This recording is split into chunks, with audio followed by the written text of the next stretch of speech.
बहुत डरी हुई थी क्योंकि मैंने गुजरात में कभी बाइक नहीं चलाई थी, तो मुझे लग रहा था लोग कैसे बिहेव करेंगे, छेड़ेंगे तो नहीं, परेशान तो नहीं करेंगे, बट ऐसा कुछ हुआ नहीं। अहमदाबाद में मैंने सिर्फ 2 लड़कियों को देखा अभी तक बाइक चलाते हुए। मैं रॉयल एनफील्ड चलाती हूँ, लोग उस तरह जैसे दिल्ली में लोग मुड़ मुड़ के देखते हैं। और बहुत एक बार तो मैं बिल्कुल खाई से इतना दूर थी लिटरली, और मैंने एकदम ब्रेक लगा लिया वरना मैं खाई में गिर गई होती। तो मैं उस टाइम के बाद बहुत डर गई थी और मुझे 3 बार ब्रेक डाउन भी हुआ था इस ट्रिप के दौरान।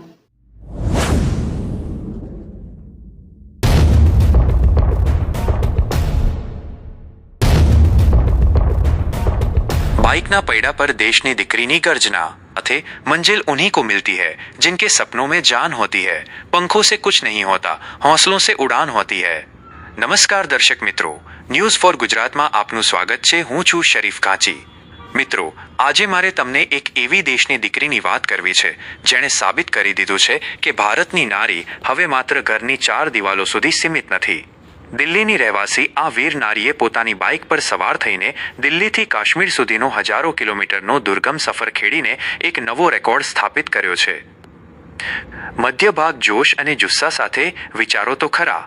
દિલ્હીના વ્યસ્ત રસ્તાઓથી લઈને કાશ્મીરના જોખમી વળાંકો અને હાડ થીજવતી ઠંડી વચ્ચે જ્યારે તેમની બાઇક દોડી ત્યારે દુનિયા જોતી રહી ગઈ। હવાઓ કે ભરોસે મત ઉડ, ચટ્ટાને તूफानों का रुख मोड़ देती है। રસ્તામાં અનેક મુશ્કેલીઓ આવી પણ આ દેશની દીકરીની હિંમત સહેજ પણ ડગી નહીં। એક જ દિવસમાં સળંગ મીટર બાઇક ચલાવીને તેમણે સાબિત કર્યું કે નારી શક્તિ ધારે તે કરી શકે છે। આ સફર પાછળનો સંઘર્ષ કેવો હતો, પહાડોના જોખમો વચ્ચે એમનો અનુભવ કેવો રહ્યો, તે હા મિત્રો, જે મહિલાની સાહસિક ગાથાની આપણે અત્યાર સુધી વાતો કરી રહ્યા હતા, હવે એ જ મહિલા આપણી સાથે જોડાશે અને આપણે તેમની સાથે જ સીધી વાત કરીશું। આપણે જાણીશું તેમની આ સફરની રોમાંચક કહાની અને તેમના આગામી લક્ષ્ય કન્યાકુમારી વિશેનો તેમનો પ્લાન। खुद को इतना बुलंद कर कि हर तकदीर से पहले खुदा बंदे से खुद पूछे, बता तेरी रजा क्या है। देशनी आ दीकरीनो जुस्सो खरेखर काबिले तारीफ छे। तो चालो सीधा ज મળીએ આ સાહસિક મહિલાને અને જાણીએ તેમની આ અદ્ભુત સફરની વાત। रिपोर्टर शरीफ गांची, अहमदाबाद। मेरा नाम सहर है और मैं दिल्ली से हूँ। मैं एक सर्टिफाइड फैशन स्टाइलिस्ट हूँ NIFT दिल्ली से, पर वो प्रोफेशन मैंने कभी ज़्यादा लिया नहीं अपनी ज़िंदगी में और मेरी मेंटल हेल्थ ने मुझे लेने भी नहीं दिया। तो अब मैं बाइक चलाती हूँ और मेंटल हेल्थ पे सेमिनार्स करती हूँ। हमारा सुधी बाइक कितने किलोमीटर सुधी चलावी है? अगर मैं अपनी बाइक का बोलूँ तो कश्मीर राइड में तो मैंने 2800 किलोमीटर चलाई थी, बट दिन के किलोमीटर मेरी बाइक के ऑलमोस्ट 8000 किलोमीटर हो चुके हैं। और अभी यहाँ पे जो बाइक रेंट की थी उसमें भी मैंने काफ़ी बाइक चलाई है, तो काफ़ी किलोमीटर्स हैं। एमा कोई एवॉर्ड वगैरह तबने आपવામાં આવેલો છે બાइक ચલાવવાને લઈને? हाँ, तो जब मैं कश्मीर राइड पे गई थी तब मुझे इंटरनेशनल बुक ऑफ रिकॉर्ड्स ने वर्ल्ड रिकॉर्ड का अवार्ड दिया था और एक्सक्लूसिव वर्ल्ड रिकॉर्ड मिला था मुझे। और मैं अब एक इंटरनेशनल वर्ल्ड रिकॉर्ड होल्डर हूँ, जो मेरे लिए बहुत बड़ी बात है। जो અત્યારે આગળ કેવો કોઈ બીજો રેકોર્ડ કરવાનો ઈરાદો કે એવું છે? हाँ, मैं चाहती हूँ कि मैं अपना वर्ल्ड रिकॉर्ड तोड़ूँ। दिल्ली से कन्याकुमारी जाने का इरादा है मेरा। अगर मेरे को फंडिंग मिल जाती है तो मैं बिल्कुल करूँगी। तो मैं जब बाइक पे थी और हाईवे पे थे, हम लोग कश्मीर की तरफ जा रहे थे, तो एक बलेनो आई मेरे बराबर में और उसमें एक मर्द चला रहा था और 3 औरतें बैठी थी और उन्होंने बहुत तेज़ तेज़ हंस हंस के वो लोग बात कर रहे थे और मुझे आगे ही नहीं जाने दिया, मेरा रास्ता ब्लॉक कर दिया बिल्कुल ही। और देव भाई को पीछे से आगे आना पड़ा और फिर मेरे को निकाला उन्होंने। और मतलब मैं तो विश्वास नहीं कर पाई कि उस गाड़ी में 3 महिला होने के बावजूद वो कोई लड़की जो निकल के कुछ कर रही है, उसके बावजूद वो उसको ऐसे नीचा दिखाने की कोशिश कर रहे थे और टॉर्चर कर रहे थे। अच्छा, बाइक चलावવાનું આ તમને ક્યાંથી સમજમાં આવ્યું કે આ બાઇક હું ચલાવું એટલી ગાડી એટલે આવી રીતના એક મહિલા થઈને કશ્મીર જાઓ ને એવી રીતના? तो बचपन में मैंने अपने बड़े भाई को बाइक चलाते हुए देखा है और तब से ही मेरा मन था कि मैं जब बड़ी हो जाऊँ 18 साल की और लाइसेंस मिल जाए तो मैं एक बाइक चलाऊँ। तो पहले मैंने एक सेकेंड हैंड रॉयल एनफील्ड ली थी, उस पर मैंने थोड़ी प्रैक्टिस करी और उसके बाद पैसे सेव करके 2024 मार्च में मैंने अपनी बाइक खरीदी। और तब से ही मेरा सपना था, क्योंकि मेरी मॉम कश्मीर जाती रहती हैं, तो उसकी वजह से मैं उनके साथ जाती थी फ्लाइट से कश्मीर, वहाँ काम करती रहती थी, कुछ ना कुछ उनके प्रोग्राम्स में मदद करती थी। और फिर मैंने मम्मी को काफ़ी बार बोला कि मैं चाहती हूँ और मेरा सपना है कि मैं कश्मीर तक आऊँ, अपनी बाइक यहाँ खड़ी देखूँ और ये राइड करूँ और मेंटल हेल्थ पे काम करूँ। કશ્મીર સુધી પહોંચ્યા તો કેટલી મુસીબતોનો સામનો કરવો પડ્યો હતો તમારે? बहुत सारी। जब वो टेरर अटैक हुआ था तब हम जम्मू में ही थे और हमें सबने कहा कि आप वापस चले जाइए, आगे से सेफ नहीं है, कश्मीर बंद है अब। तो काफ़ी प्रेशर था हमारे पे लोगों से, मम्मी के दोस्त जो राइड को फॉलो कर रहे थे उनसे, प्लस दूसरे मेरे जो कैंपेन में लोग थे उनके भी घरों से कॉल आ रहे थे।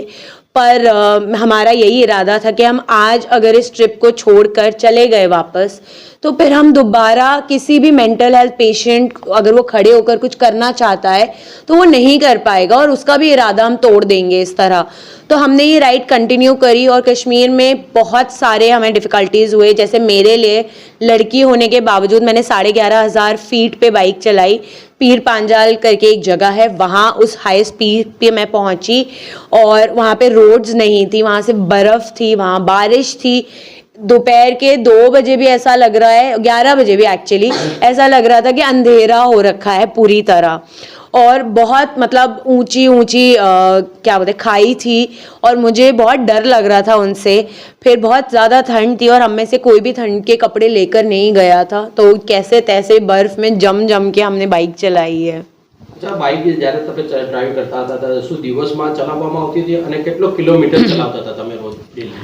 तो मैक्सिमम जो मैंने एक दिन में चलाया था वो 300 किलोमीटर था और हम दिन में भी चलाते थे। और अगर हम दिन में चला रहे हैं और हमें कोई जगह पर पहुंचना है, क्योंकि 20 दिन में मैंने 20 शहर में काम किया है, तो हर रोज़ मैं एक नए शहर में और एक सिटी में थी, तो बहुत डिफ़िकल्ट था क्योंकि रात में 2-2 बज जाते थे, हमें 3-3 बज जाते थे। और कश्मीर जब पहुंचने के बाद रजौरी की तरफ हम जा रहे थे, रात के 2:30 बज चुके थे हमें पहुंचते हुए और पूरा अंधेरा था। वो जो लड़का था हमारे साथ जो ड्राइव कर रहे थे वो खुद डर गए थे और मुझे पूरी वो टीम को लीड करना पड़ा। मैं आगे गई, मैंने पोलरॉइड जो सनग्लासेस होते हैं नाइट विजन के लिए वो लगा के अपने हेलमेट में और अपनी फुल बीम करके बार मैं उसको फुल बीम डिपर पे करके मैं रास्ते देखती थी और जाती थी।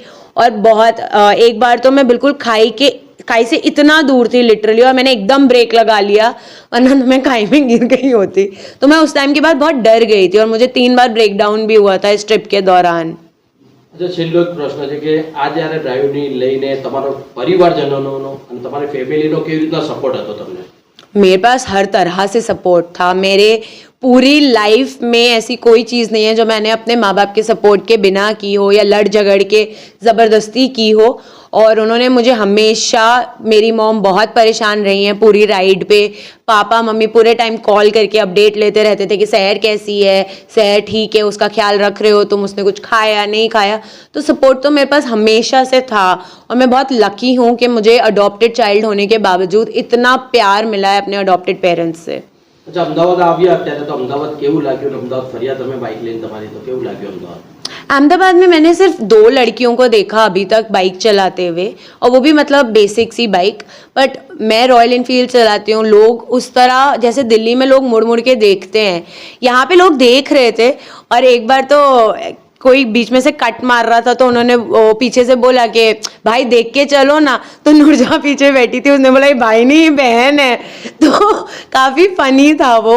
एंड मेरे को जो लग रहा था कि मैं बहुत डरी हुई थी क्योंकि मैंने गुजरात में कभी बाइक नहीं चलाई थी, तो मुझे लग रहा था लोग कैसे बिहेव करेंगे, छेड़ेंगे तो नहीं, परेशान तो नहीं करेंगे। बट ऐसा कुछ हुआ नहीं, बहुत सेफ था। बट हाँ ये है कि लोग गुजरात में जब चलाते हैं तो वो बिना देखे कहीं भी कभी भी मोड़ देते हैं, तो उसकी वजह से। और काफ़ी 350 सीसी काफ़ी होता है, तो उनमें एकदम से ब्रेक लगाना। नूरजहाँ का सर 2-3 बार मेरे हेलमेट पे आके लगा और मैं बोलूँ नूरजहाँ अपना सर तो संभालो, लग जाएगी चोट तुमको। मैंने तो हेलमेट पहना है, मुझे कुछ नहीं होगा। और मैं पूरे राइडिंग गियर में थी, पूरी राइडिंग जैकेट पहनी थी जिसमें मेरे सारे गियर्स हैं मुझे प्रोटेक्शन के लिए, और मैं राइडिंग बूट्स पहन के और अपने नी गार्ड्स पहन के चला रही थी क्योंकि कश्मीर में मैं 2-3 बार गिर गई, तो उससे मुझे थोड़ा फोबिया हो गया और मैं थोड़ा संभाल के चलाती हूँ कि मैं सब पहन के रखूँ। कैसे था आपका जर्नी? बहुत ही टायरिंग बट बहुत मजा आया राइड करने में. It was so much fun. But अब पैरों में और बैक में और सब जगह थोड़ा थोड़ा दर्द हो रहा है और थोड़ा सा आइस थक गई है. चलो चलो चलो.